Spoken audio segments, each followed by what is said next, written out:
And here it is, 2002 WRX, new to me, my new drift car. It's crazy to see it next to my 17 STI over here. But I bought this car with a front end collision that I will put back together as a blow-by.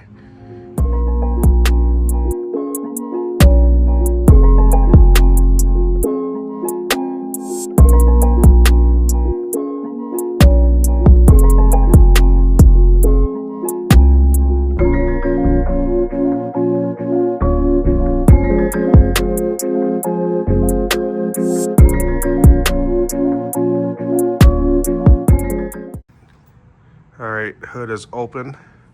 Assessing the damage. Passenger front headlight bucket and surrounding is all damaged. Gotta pull the fenders off, front crash bar off, and see what else is damaged from here. Alrighty, fenders are off, crash beams off. Now let's look into the damage.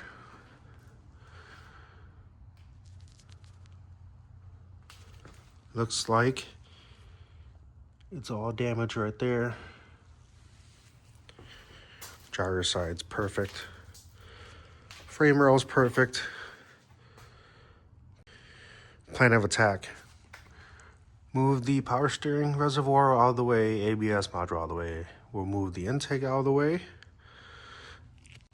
Here are the donor pieces I found from a 2004 WRX. I cut out the damaged portion here. Spot weld all gone.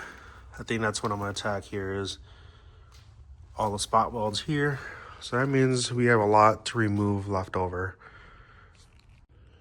All right, I'm going to be using a couple different methods to drill out this radiator support.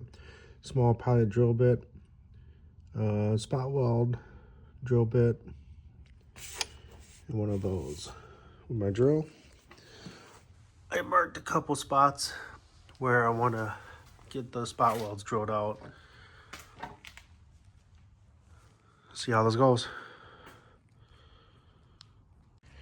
Okay, did some more work. Got the ABS module moved to the side with the bracket moved over.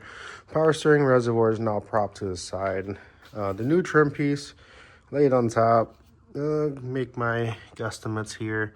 I'm probably going to cut more than I need to. Better cut more than less. Radiator support's all out. My plan is to relocate the washer reservoir fuse box battery and do an ABS delete with some chase bays, ABS delete or something. All right, old piece was cut out, radiator removed, so I can get to some more spot welds. Got the old piece over here that I cut out. Now we just gotta get everything all tacked into place. Looks pretty good with my trusty Harbor Freight welder. All right, now I got this on. My goal is to take this harness, tuck it under the frame rail, but that requires me to pull it through the passenger side firewall. Okay, so I got the harness pulled through that hole. Once you pull that harness through, you'll see these right away. You're gonna want to unplug it. I got ahead of myself. Now it's ran underneath. There's a bracket there, a ground, and a ground. And I fed it through here.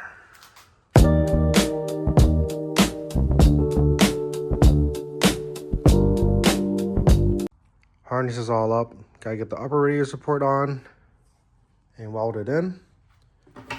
But turned out pretty good. Now the harness is underneath, running right across. All right, I did get ahead of myself here. I did get the fenders on, headlight on both sides. Now let's close the hood and see how it does. With the hood closed, it's not too bad. It's a little tight on this side, on the driver's side. Come over here. It is pretty big gap, but doesn't need to be perfect. I'll probably get that all grinded down smooth as I can. Go from there.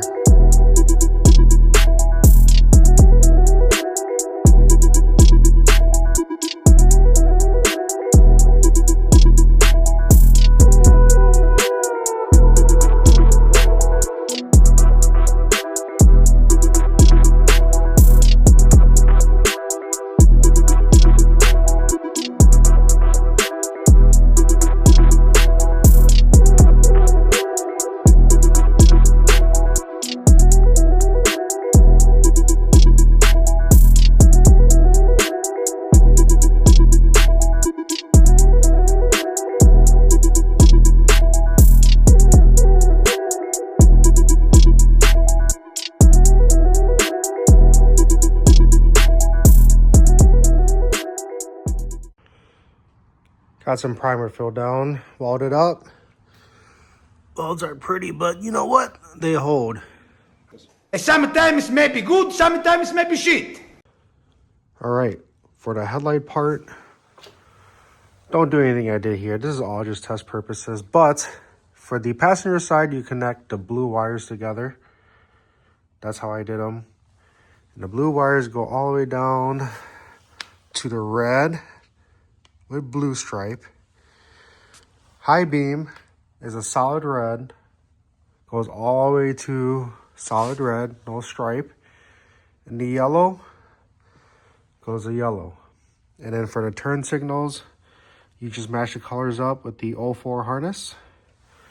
For the driver's side, same thing, but this time you take the red with blue stripe, bridge them together, and then goes all the way down to the black with yellow. Solid red goes the high beam on the solid red, and then the yellow goes to yellow. And then same thing for the turn signal on the left side. To prove that they work, low beams, high beams. It's the only way I can figure it out right now, but it works. With the headlights and front bumper finally sourced, I'm able to complete the front end. There goes my dog. But that completes this series. Hopefully you guys are here for the next one. I think next we're gonna attack this issue. But until next time, we'll see you later.